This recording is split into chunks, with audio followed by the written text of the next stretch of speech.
उस इंटरव्यू को लेकर पूरी सोशल मीडिया पर बवाल उठ गया और बहुत सारे लोगों ने मुझे खालिस्तानी समर्थक घोषित कर दिया।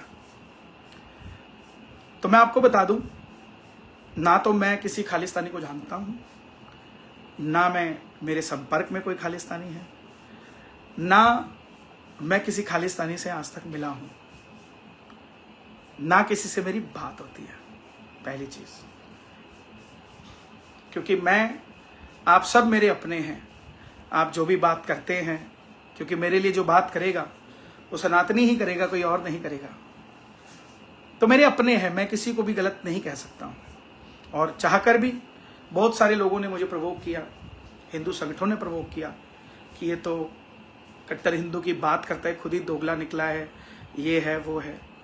तो आप सब मेरे अपने हैं, मैं किसी भी हिंदू के लिए कुछ नहीं कह सकता, क्योंकि मैंने ये सीखा नहीं है। लेकिन जब कोई ऐसी बात होगी जहां हमारे से या हमारे लोगों से गलती होगी, तो उसको हमें बात करके खत्म करना पड़ेगा, उस बात को समझना पड़ेगा। नहीं तो एक एक करके सब लोग ही मैदान छोड़कर चले जाएंगे या आप लोग भगा देंगे उसे। चाहे वो अभी पिछले दिनों में धीरेन्द्र शास्त्री जी के साथ हुआ।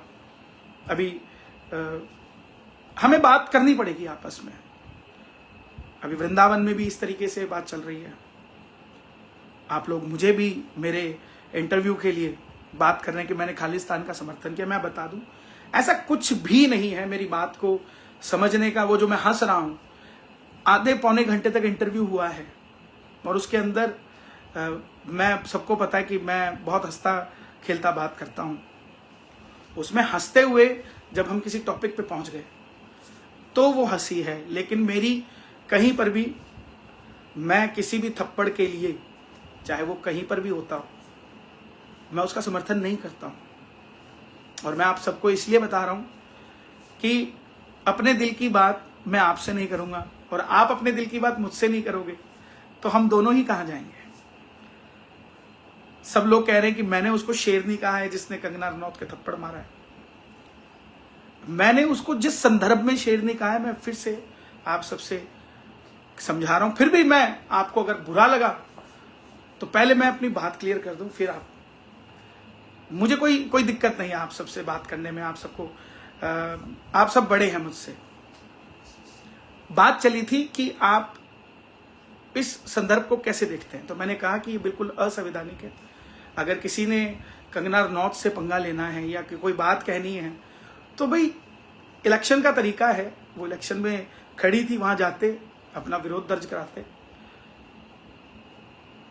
ये तरीका असंवैधानिक है। सीआईएसएफ देश की बहुत ही ज्यादा भरोसेमंद एक फोर्स है, जिसमें मेरे कई मित्र भी हैं जो आईपीएस हैं, बड़े लेवल पर हैं।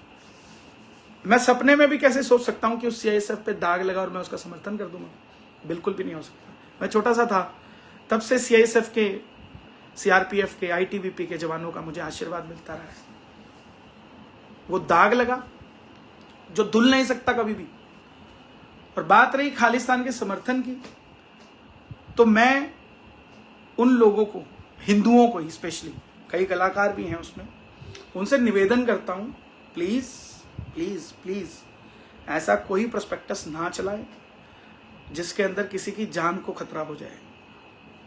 आप लोगों को नहीं पता है कि आप क्या कर रहे हैं। जिसमें एक बेकसूर आदमी को आप उन लोगों के हवाले करना चाह रहे हैं जिससे उसकी जान को खतरा हो सकता है। आप लोगों का क्या गया? आप लोग तो पोस्ट डालेंगे बस, इसको कार्यक्रम में नहीं बुलाना चाहिए, इसको ये नहीं करना चाहिए, उसको ये नहीं कर। ये क्या है? उस लड़की को जिस संदर्भ में मैंने कहा है, एक लड़की जिसके माँ बाप के लिए आप कहीं पर भी किसी भी तरीके से कुछ भी बोलेंगे, तो उस लड़की के लिए शेर नहीं कहा है मैंने, ना कि मैंने इस वारदात के लिए शेर नहीं कहा है। मैं पुनः आपसे निवेदन करता हूं, जिन लोगों को मेरे से तकलीफ है वो किसी और तरीके से अपनी जेलस निकाल लें। हाथ जोड़कर विनती है। काम की, मुझे आराम की कोई चिंता नहीं है, मुझे मेरे श्याम की और राम की चिंता है। वो मैंने बोला है कि मेरी भक्ति मेरे घर से शुरू होती है और वो हर व्यक्ति की होती है। जो हम जाते हैं, हमारे भजन लोगों को पसंद आते हैं, वो सुनना चाहते हैं तो हमें वो सुनाने जाना पड़ता है। आप लोग सुनना चाहते हैं तो हमें आना पड़ता है। और ये आज से शुरू नहीं हो रहा है, जब से मैं गा रहा हूं। तो मैं फिर से आपसे निवेदन करता हूं, मैंने अपनी बात कहनी थी, मैंने आपसे कह दी है। Subscribe to One India channel and never miss an update.